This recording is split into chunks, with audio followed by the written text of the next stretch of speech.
Well, I'm going to get started. I think we're getting the last trickle of the hallway line coming in. My name is Stephen Elliott. I'm a senior product manager on Amazon EC2.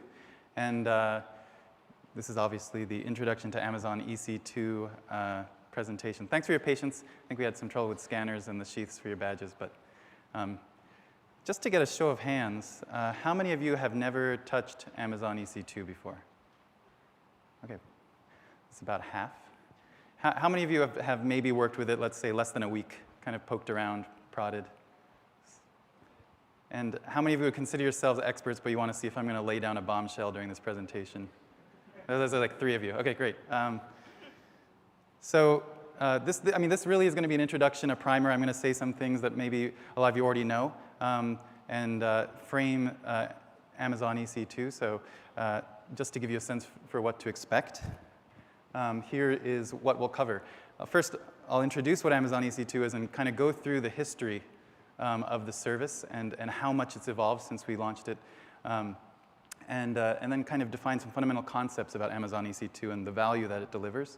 And then we'll get into some companion services and customer case studies. And I'll even do a very quick demo at the end to show you how easy it is to launch and get the number of hands raised for people who haven't touched it at all way down. So what is Amazon EC2? So to start with, EC2 is an acronym. It stands for Elastic Compute Cloud, which you could shorten to ECC. And for some reason, EC2 felt better. So it's Amazon EC2, even though EC2 is not shorter than ECC. We've been around for 7 years. We're 7 years young. And when we started, we were a very focused service. We had one single instance family in size. It's the M1 Small, with one virtual core, 1.7 gigabytes of RAM, 160 gigabytes of storage, and we only ran Linux. And in addition to that, we had on-demand pricing. We had no management console. We didn't have elastic block storage, no elastic IPs, no virtual private cloud, auto-scaling, or elastic load balancing. We really started as a very focused compute service. And over the last 7 years, we've just grown really fast and iterated extremely quickly on features that customers have asked us for. So you probably got a sense of this from listening to Andy's keynote this morning, but one of the biggest ways in which we've innovated in Amazon EC2 is with the instance type, so with the virtual servers that you run your applications on. So now we have a large number of instance families covering many different use cases, from general purpose to compute optimized, which I'll get into a little bit later. We have many different operating system offerings, Windows, Enterprise Linux, made a lot of improvements to the AWS management console, so you can manage everything through a graphic user interface and launch things pretty much within minutes just by logging in. And we've done some other things just to make the elastic compute experience much more seamless. We have elastic block store for persistent storage, elastic IP addresses, a virtual private cloud, so you can logically isolate parts of your network in the cloud and have it interact seamlessly with your on-premises data center. Programmatic auto-scaling, so you can scale horizontally across your virtual servers depending on the load that your application is seeing. Elastic load balancing to point load to the auto-scaled instances. And really countless improvements to performance, security, and manageability, basically the bread and butter of managing a first-class application in the cloud. Just to get a sense of the scale and the global presence, you saw the similar slide during the keynote, but we are available globally in 10 different regions, Beijing being the most recent one that we announced, and 25 different availability zones or data centers within those regions with 51 edge connections, so for the content delivery network of CloudFront. So it's really important to keep in mind that everything that I discuss with respect to instances and how instances behave, put it in a global context and think about the future of your company and what it means to be able to scale globally, whether it's into Ireland or Australia or South America or China. It's a really powerful concept. So what is Amazon EC2? I've already said that it's virtual servers that you run your application on in the cloud. These are resizable compute instances, and we offer many different instance hardware profiles and sizes within those hardware profiles. And the really important thing is you can provision one or basically as many as you want. You don't have to choose in advance how many you want to run. And as you're running them, you can choose to scale up further or shut them down depending on your application's needs. along with that is the important concept that you only need to pay for what you use. We offered various different pricing models, but fundamentally, cloud computing is the on-demand delivery of IT resources via the internet, and you only need to pay for what you use in the pricing model. And that's what Amazon EC2 provides. And furthermore, we don't lock you into any particular operating system or development environment. If you like to run Windows, you can spin up a Windows instance. If you like to run Linux, you can run the Amazon flavor of Linux. You can run Red Hat, SUSE, CentOS. Really, you can choose the environment that you want to work on and run that in your instance. So here's kind of a text map of the families of the Amazon EC2 instances that we offer. And what we found is that many customers have different use cases, and we need different hardware profiles for those customers. So we started with the general purpose instance with the M1 small, but we added memory optimized instances for applications that need large, for example, in-memory databases for in-memory analytics, genome assembly, compute optimized instances for batch processing, Monte Carlo physics simulations, all kinds of applications that require a lot of compute power. Micro instances for example, low traffic web servers. We find a lot of customers do testing on the micro instances before they decide to vertically scale into a larger instance. We have our free trial, a free tier on the micro instances, so you can run them for free. Storage optimized instances, where your application might require a lot of input-output operations per second, or a massive disk space. And so we offer, for example, I'll get to this on the next slide, an HS1, which gives you 48 terabytes of disk. Or GPU instances. If you're a game developer and you want to stream games to your customers, or you want to do rendering, or even simulations for your chemistry analyses. So within each family, we have these different hardware generations. And we started with the M1, and M3 is now the most recent generation. In the compute-optimized family, we started with C1 and CC2, and now C3 are the most recent generations, and so on for the other families. So what's really important there is we are constantly introducing new hardware types to keep up with the leading edge of hardware. So you don't have to stick with the old hardware that you're running on. You could stop that instance and spin up an M3 to get all the benefits of the new M3 instance, or stop your C1 instance and spin up on C3 to get all the benefits of the C3 instance. And really what these represent is different CPU, memory, disk profiles, and networking profiles for each instance type.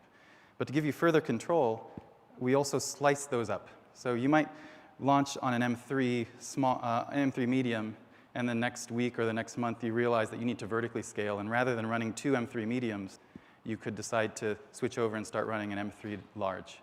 And so we give you control over how much of that hardware model you want to run, and those are our instance types.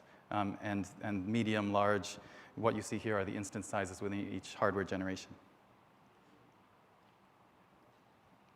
So here's some recent instance highlights, and to give you a sense of kind of all the different flavors of instance types we have with some numbers behind them. We have the Hi1 high input-output instance type with 120,000 read IOPS and SSDs, solid-state disks. And the most recent generation of that we launched was I2. So that has 350,000 random reads and IOPS per second. M3 is the most recent generation of our general purpose instance. And HS1, like I mentioned, is a really beefy instance if you want to run your Hadoop application or a really heavy-duty data warehouse on it. HS1 is a really great choice with 48 terabytes of storage. CR1 is a high memory instance with cluster networking support with 244 gigabytes of RAM and a Sandy Bridge Intel processor. The G2 that I mentioned, that's an NVIDIA Kepler GPU. And the C3 is the most recent generation of the compute-intensive instance type with a 2.8 gigahertz Ivy Bridge core, and with the option of running with solid-state disks if you need that ephemeral storage with the instance. So on the storage point, we offer locally attached instance storage. And the type and the amount differs by instance. And we also have Amazon Elastic Block Store standard volumes and Amazon Elastic Block Store provisioned IOPS volumes. So standard volumes will give you kind of a normal performance of of IOPS performance for kind of stable or sometimes peaking workloads. But if you need an application that requires a constantly high IOPS level, you can ask for a provisioned IOPS volume and get up to 4,000 instead of the usual 100.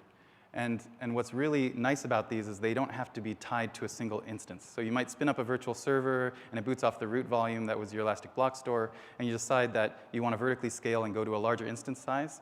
You don't have to recreate everything from scratch. You can stop the instance, save your Elastic Block Store for the next instance, reattach it, and spin up on a new virtual server. So that's what's really nice about Elastic Block Storage. So who uses EC2? I think it's helpful to go through some customer examples of people in enterprise and research spaces who are able to make very effective use out of EC2. The first customer example is Dow Jones. As you know, they deliver business information to investors all over the world. And like many companies, they had to face this question of how to serve their global customers better, and were thinking about replacing their Asian data center. And they were looking for a cost-effective way to do that. And if you ever procured a data center, or thought about it, you know, this is not a thing that you look forward to. Especially if you're operating in another country, you have to figure out new partnerships. You have to identify what hardware you want to buy, and the amount that you buy has to be sufficient to cover your projected peak usage, which you might not even know about yet because it's a new market. And that takes a lot of mind share, not just from the team that you've assigned to setting up the data center, but from, you know, the product managers, the finance, the executives. And so instead of doing the legacy way of expanding globally, Dow Jones decided to go with AWS and found that they could save $40,000 on hardware and also get to the market almost a third faster, 30% faster. And so Stephen Orban, the CIO of Dow Jones, says, thanks to AWS, we now build more products and spend less time running a data center. So that part's kind of subtle, but it's very important in that not only are they saving on their hardware costs and their capital expenses and their operating expenses in their Asian data center, they're also able to spend less of their development time on running it and more of their development time on the core value, on delivering that business information and the business information products to their customers. So here's another example of kind of a similar case with Expedia. And I'm sure everyone knows what Expedia does in this room, but they're one of the world's leading online travel websites with many different imprints around the world. And they have a growing customer base in Asia, and they were thinking about how to serve their Asian customers better. And so there's actually a really interesting service in Expedia. They found that whenever you kind of run into an error when you're searching for your itinerary, that's one of the major reasons why someone will leave Expedia and go to another site. So how do you reduce the number of errors that a user encounters on the site? So they came up with something called Expedia Suggest Service, where if you type in Seattle because you want to fly to Seattle, it would autofill as you're typing, doing a type-ahead recommendation of what city it thinks you're talking about. And before, all of their operations were run out of Chandler, Arizona, and they saw that latency for certain customers in Asia and around the world was 700 milliseconds. And so they were doing a great job at improving the customer experience, but you still had to kind of wait almost a second, 700 milliseconds for the recommendation to start popping up. And to improve that customer experience, they really want to build a compute presence in Asia. And instead of going the traditional way, they decided to do it with AWS. Now, this case is particularly phenomenal because they were able to do that in 3 months. So they were able to build out their Expedia Suggest service in Asia in 3 months, improve their CPU utilization by 230%, and now their director of technology says that they run several critical applications in AWS because they can scale and use the infrastructure efficiently. So whatever solution they've come up with in Asia, they can now take that, lift it, and put it in Europe, or they can put it in South America. And that's really the power of having this EC2 model of development available globally. And 3 months, by the way, since I'm a product manager, 3 months is a pretty amazing time to talk about setting up a data center replacement, because some of my products that require setting up no capital expenses, no operations, take way longer than 3 months. So we're talking about an entire new feature that in the old world would have required an entire data center. Now it took them only 3 months. I'm going to go through some of the key benefits, and these are kind of the takeaway messages from this talk, if you will. Amazon Elastic Compute Cloud, one of the key benefits is that it's elastic. Hopefully you remember that. That you can completely control the resources that you provision. It's flexible. We focus on reliability. That's been one of our primary focuses from the beginning. It's secure, and it's inexpensive. So I'll kind of go through all of these and give you examples and help you understand why customers are able to get all these benefits from Amazon EC2. So first, on the elasticity point. We're going to kind of go back to basics, but one of the big goals here is to simplify your operations and scale only as required. We want to get out of the model of scaling in advance, buying making expensive capital expenditures and buying expensive hardware way in advance based on potentially faulty projections, and just kind of following your demand curve with as tight an envelope of virtual servers as possible. So that's, the orange line is kind of the envelope of cloud instances that is meeting the demand, that's the blue line. And at the same time, you want to improve resiliency. So whether that means you're locating your instances in different geographic locations so that they're isolated and independently operating and there's no single point of failure, you want to be able to do that. You want to be able to run them securely, take advantage of the best practices in data center security, application security, network security. Run any application, so you don't want to be locked into a particular development environment or an operating system, and at the same time reduce your costs. So I'll talk you through just kind of, this is a hypothetical example, but let's say you have a website and it sees a lot of traffic around noon. Maybe this is Mealster or some other company that just recently launched, and maybe they get a lot of orders during the day. And after some time running their application, they realize that around noon they require 4 units of compute, and during the rest of the day it kind of tapers up into 4 units or tapers off at 4 units. So just kind of using basic geometry, you see that they're only really using whatever servers they would launch for half of the day. And the other half of the day they don't need their peak capacity. So what would this look like on Amazon EC2? Let's say that one server on Amazon EC2, one instance on Amazon EC2 could satisfy 2 units of capacity here, 2 server load units. And the traditional capacity required in the old world of buying capacity would be to buy the 4 units all in advance, to buy these 2 instances all in advance. And in fact, you might even buy 3, because you're not actually sure that you're going to peak at 4. You might peak at 5. You might peak at 6. So you're going to overbuy.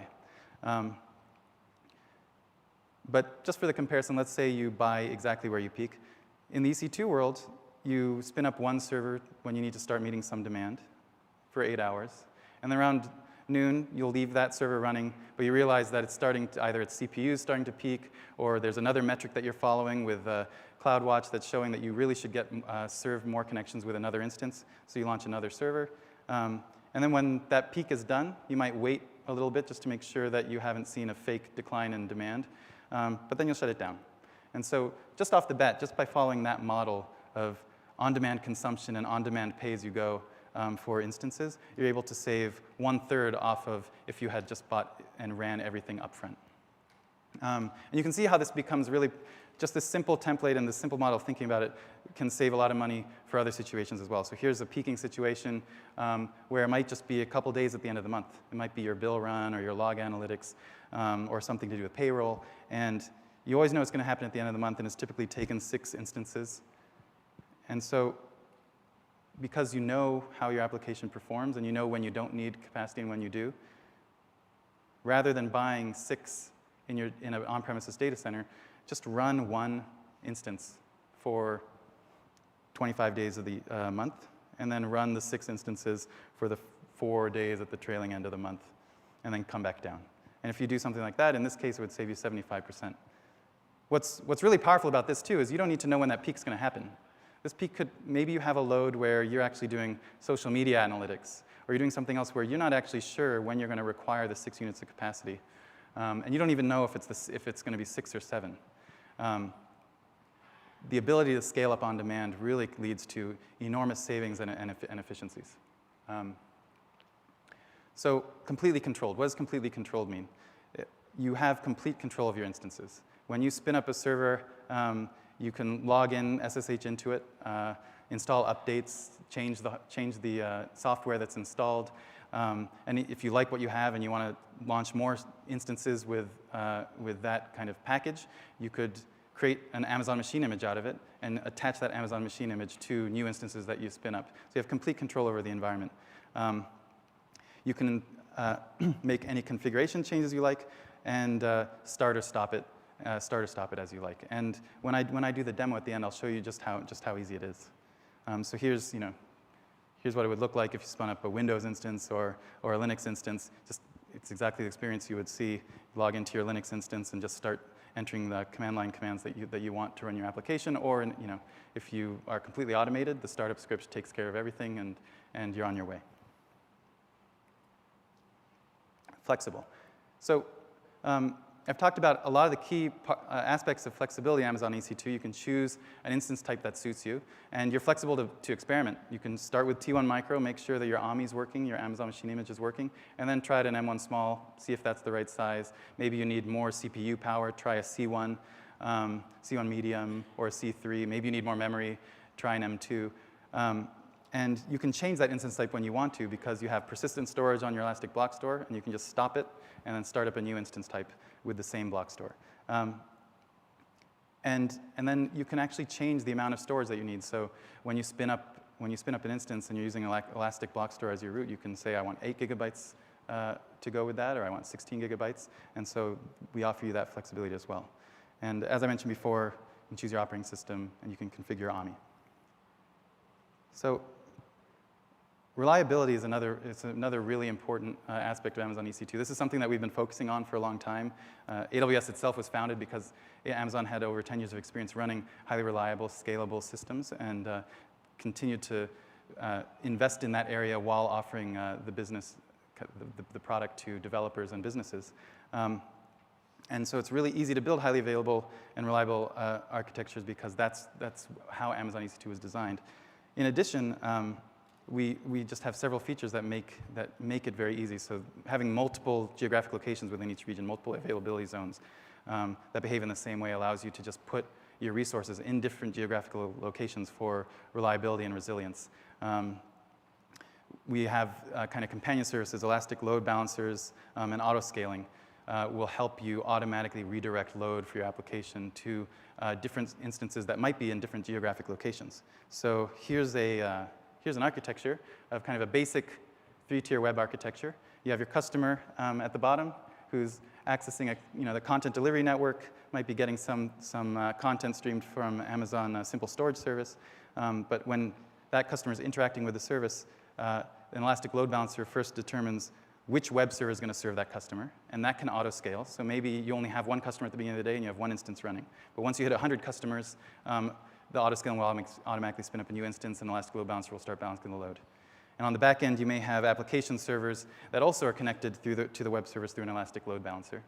And if there's a database instance, you may have a master in one availability zone and just have your replicas in other availability zones, so you also don't suffer from a single point of failure on the database side. So this is just it's a very powerful pattern, but that's how Amazon EC2 allows you to build highly reliable applications. So security. I think really security is one of the tenets of Amazon Web Services and Amazon EC2. We take the best practices of the industry, and whenever we have to do anything extra in terms of security, whether it's one of these certifications, FISMA, ISO 27001, SOC reporting, the improvements we make to benefit the security of one customer just to automatically benefit all customers. So we're constantly improving the state of our security, and it started from great, and it's continuing to improve. And the important thing to note here is if you're in a particular industry, like you're in the healthcare industry, you don't have to do this research on your own. So we have HIPAA certifications. If you are handling payment information, we have PCI certification for payment card information. So we're always iterating and moving forward on the security certifications and security features that we have in the cloud. Another part of security is things that you may want to control yourself. So you can use Amazon VPC, Virtual Private Cloud, to logically separate and even isolate parts of your Amazon EC2 cloud. So you can provision a logically isolated section and then control parameters of that section. So you can control the subnets, the IP address ranges, the routing tables, the security groups, and you can do that all from the AWS Management Console, and all very easily. And so you might decide that part of one subnet should be externally facing and deal with traffic, but another part should be much more secure, not be connected to the internet at all, and internally facing. And you can do all of that with virtual private cloud.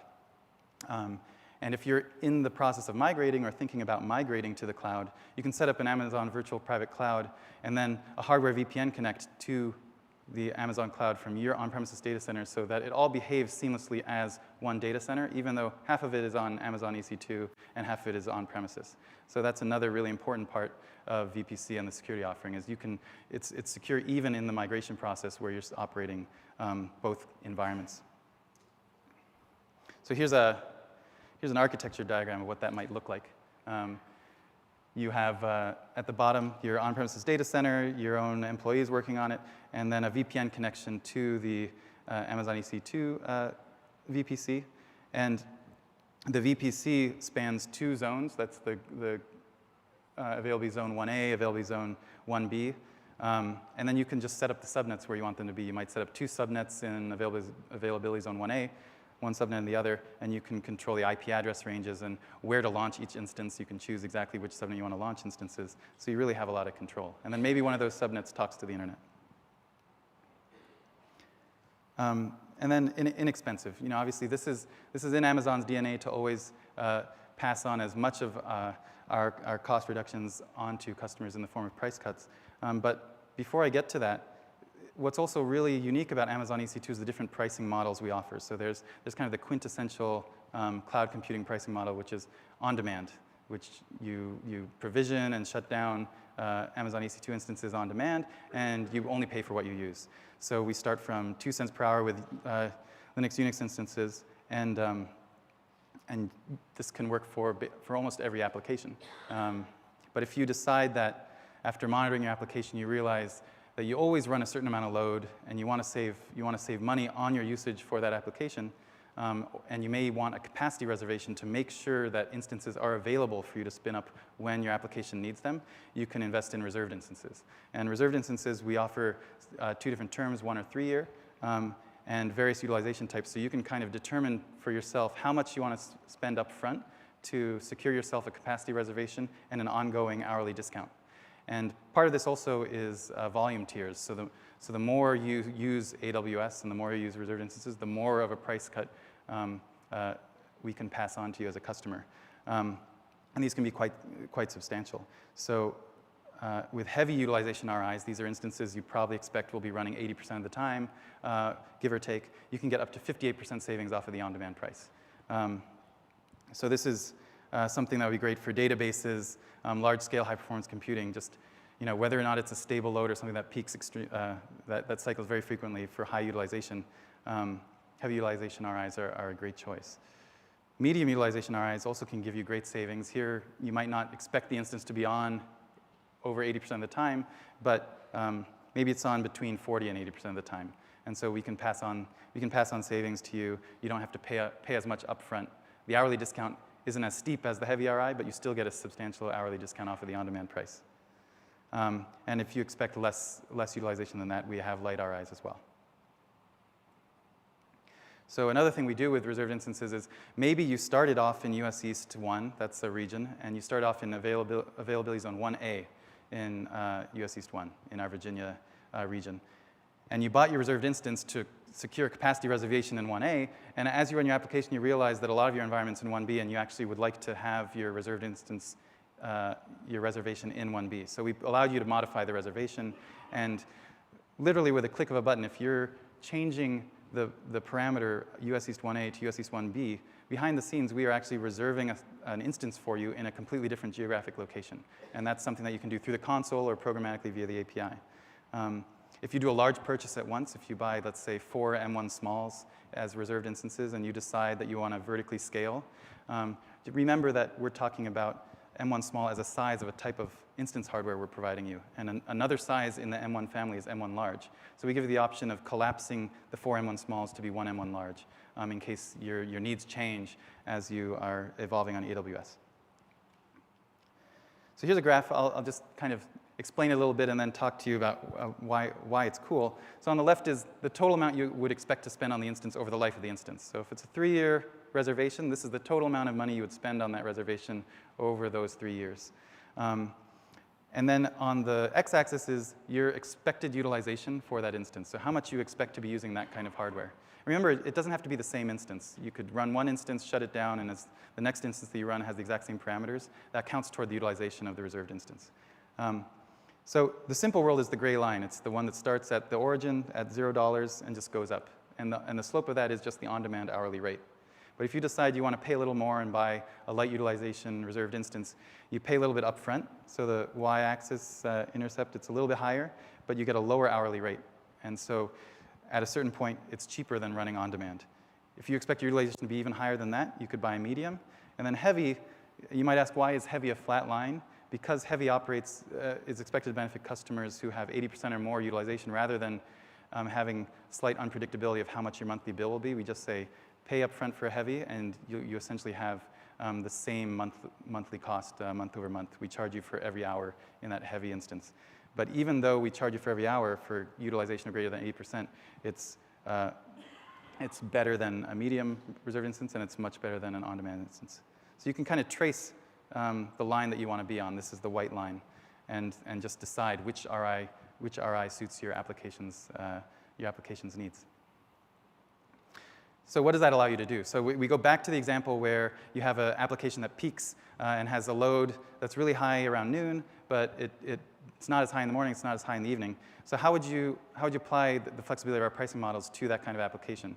Well, there might be some minimum baseline load that you always need to satisfy for customer experience and responding to connections. So you might decide that the first 2 units are always heavy utilization RIs because they're on all the time. The next 4 units going up to the 6th line might be medium utilization RIs because those really are only on about 50% of the time, 50, 60% of the time. So it doesn't make sense to buy a heavy, but it does make sense to buy a medium. The light utilization RIs are bought for the instance usage that you expect to be on maybe less than 40%, but greater than 15%. And then what's really important to note here is that means because you have these reservations, we are reserving capacity for you so that you will be able to meet 10 units of demand. But if you're off with your projections, you can still run on-demand instances. And so that top tier above 10 units is on-demand instances. We're charging you the on-demand rate. But the really nice thing is you haven't made a commitment. You have the flexibility to run those or turn them off when you want. And everything above heavy utilization is the same way. You only get charged the hourly rate for what you use. And then finally, we have a model called spot instances. One of the ways in which we deliver lower price to customers is we try to maximize the utilization of our compute fleet. And spot instances is the product that sells our spare EC2 instances, so the instances that weren't sold via on-demand and weren't sold via reserved instances, and sells them to customers. And there's a key trade-off here, but it's an extremely powerful trade-off. The trade-off is you tell us how much you're willing to pay per hour. It might be 70% off of the on-demand price. And we let you run the instance as long as no one else is willing to pay more. So you might get kicked off, but think about all the applications where that makes a lot of sense. Let's say you're encoding a bunch of movie files or audio files or PDFs, and those jobs take on the order of minutes. Well, with Spot, you might have millions of those things, and you don't really care when they get done, but as long as they can get done at less than, let's say, 0.5 cents per core hour, you're willing to run them on Spot. So you get to run them at a significant discount, and you get to spin up way more Spot instances than you can spin up otherwise.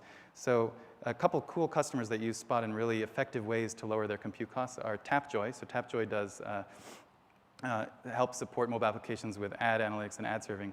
And they actually have, not only do they do continuous integration on Spot, because when you think about continuous integration, it's OK if the integration test fails if you just do it later, depending on how you set up your development environment. They also have something called Tap in the Box, where on a web console that they've developed, they just press a button and spin up an entire production scale environment of their product on Spot instances. The worst case scenario, that production environment gets shut down because someone's willing to pay more. But the best case scenario is they spend 80% less than they would otherwise, and they have a test at scale of how their environment performs. And over the last year, so they learned about Spot at reInvent in 2012, and between reInvent 2012 and reInvent 2013, they saved $500,000 just by figuring out what it means to do opportunistic computing. So Spot's really powerful that way. So one of the big things that we have been doing recently is these products were launched in January, is just helping you see how you can save more money. We have instance usage reports and reserved instance utilization reports just to show you how effective your reserved instances are at saving you money. Or if you've made a wrong choice, if you need to sell it on the reserved instance marketplace or modify it to be in the availability zone where it'll save you more money. And you can just access all of that in the management console. So here's a case where you can see your reserved instance performance. The text might be a little small, but in this case, the customer has an M1 large. It's in EU West 1A, and it's been saving, even though it's only been utilized 27% of the time, it's been saving the customer $648 over this month of it looks like December to January. And then you can see how your instance usage breaks down over time as well through the usage reports. So another key tenet of this is if we're going to tell you that you can spin up instances on demand and we only pay for what you use, it should be easy to do that. So I'll just walk you through. Once you've set up an account, which only takes a couple minutes, just go to the EC2 dashboard and request to launch an instance. So I'll just show you how to do that really quickly. So here's the EC2 dashboard. If you logged in, this would be the Amazon Web Services Management Console. If you log in, this is the first thing you're going to see. And you can walk over to, move your mouse over to EC2 and click on it. And now you're at the Amazon EC2 dashboard. And we'll give you some summary of what you have running. Right now I have a running instance. I have one elastic block store volume, 2 key pairs, 20 security groups. Get a little tip about RDS. And right in the middle, I could launch an instance right there. But let me just see what I have running right now. So I click on instances. And it looks like, so I have 2 instances that I've stopped. And like I said, that means that I'm not getting charged for it. I'm only getting charged for the EBS storage, which is a very small charge. And I have a persistent block store that I can spin up later if I want to. So one of these is actually a demo app that I have that does a movie based on a fractal rendering. And I don't need that to be running all the time, but when I want to run it, I can just press start on the application and it starts going and rendering JPEGs into simple storage service. And this T1 micro instance is running right now.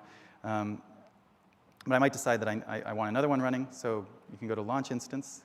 And here's where we give you a lot of flexibility. You might just want to explore and just log into the instance and see what you can do and launch Amazon Linux. As you can see, there's a whole bunch of other quick start options, Red Hat, SUSE, Ubuntu. If you have customized your machine image and saved it so you can launch the exact same thing later on another instance, you could look in your My AMIs section. I don't have any right now, but you would see all the custom AMIs that you've made. This is a really powerful option, which I'll talk about later, is the AWS Marketplace. So you might not want to set up and have to configure your entire server to do something that someone else has already done. And so in the AWS Marketplace, you can find over 1,300 listings of environments that vendors and other people have set up for you that may not even cost money. A lot of these are free. In the last customer example I'll give you, they don't have a surcharge at all. And just start spinning up an application to do work for you. Here's some more community AMIs. So I'll just start simple. Spin up a Linux instance. Here are the families: general purpose, memory, storage, micro. So micro is free tier eligible.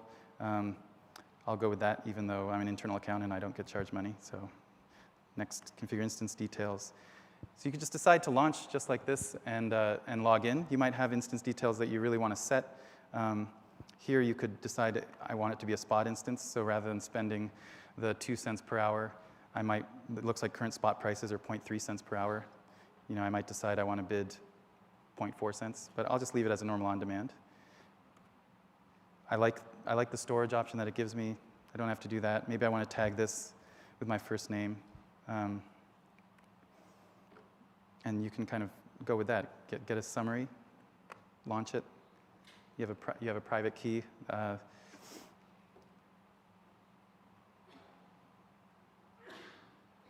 And now it's launching. So you go back to the instances dashboard, it'll tell you that it's pending, it's spinning up.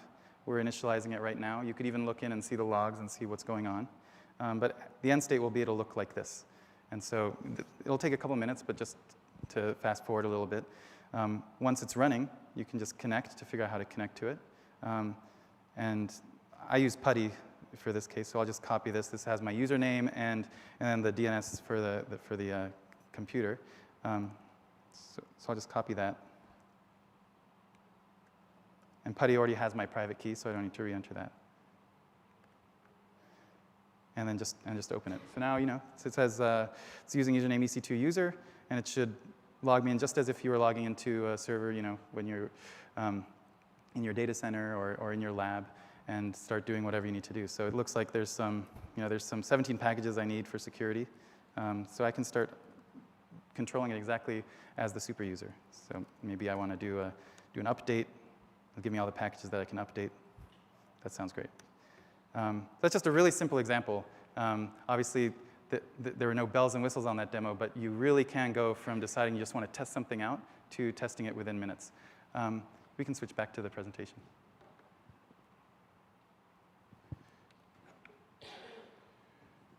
So you saw the AWS Marketplace in action. We have 1,300 offerings, over 1,300 offerings in it. And it's an online software store. So we have partners, ISVs, and other partners that sell solutions via the AWS Marketplace. Individual customers might decide to sell solutions that way as well. And you can just find environments that you want to spin up on an instance and run them. And so it's a one-click launch. What we do in the AWS Marketplace is tell you, here's how much it'll cost to run the instance that you want to launch, and here's any surcharge, if any, that the vendor wants to charge you. The powerful thing about this is that it's a one-click launch. You don't need to do anything different. You don't need to buy the software somewhere else and make sure that it's available. It's kind of been vetted and tested, and it's secure, so you know it's going to spin up when you launch it. And then you just use your AWS account to purchase it. So while it appears separately as software and AWS service charges, it's in one place, and it supports invoice billing. So there's no mysterious pricing, and everything's very clear about how you're being charged for what you're running off of the AWS Marketplace.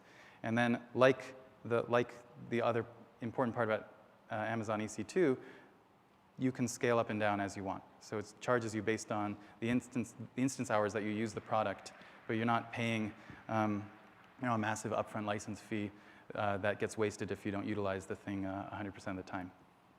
So here's an example of a company that made great use of the AWS Marketplace, not a company, university. So a researcher at University of Liège was doing Parkinson's disease research. And what usually takes 2 weeks, in this case took 2 days for the researcher. They were looking for a new kind of neuroinformatic solution for the research they were doing. And it turns out that the new NITRC, Neuroinformatic Technology and Resource Center, has a compute environment in the AWS Marketplace that they charge $0 for. So the only charge is the instance usage, where the researcher can just spin it up and start using the different neuroinformatic tools for his research. So Eric Ziegler at University of Liège said that finding NITRC on AWS allowed him to complete a critical stage of research in 2 days instead of 2 weeks. This is another really, really important part about Amazon EC2, which is if you only think about the costs, you're actually missing sometimes the most important part of scalability and on-demand usage. And that's saving people time and focusing your important talent on the problems that matter. So in the case of Expedia and Dow Jones, the quotes we're talking about is focusing on products that matter. In terms of research, it's focusing on the problems that matter. So Parkinson's research. You have a highly trained researcher at the University of Liège, and the last thing that researcher wants to be involved in is operating his own data center, writing the grants to install that computer capacity, and then working through the licensing and installing it. My view on this is that we just have so much value in people's brains, and there's only so much you can think about in the course of the day. The less you can think about the infrastructure and the more you can think about the problem that matters. It's really powerful, and it makes a really big difference in science. So the cycle time here, in one month, if your cycle time is now 2 days, in 1 month you can get 15 iterations done. and in the previous world, it was 2. So that's kind of where I'll draw the presentation to a close. I encourage you to try it for the half of you that never touched it before. You can sign up for an AWS account and just spin up a T1 Micro on the free tier and just play around with it. You can learn more just by going to our website, awsdiamondon.com/EC2. I'll be available after the presentation for questions, and you can also join us in the booth to ask any technical questions you have, pricing questions, et cetera. But thank you very much, and enjoy the rest of your day.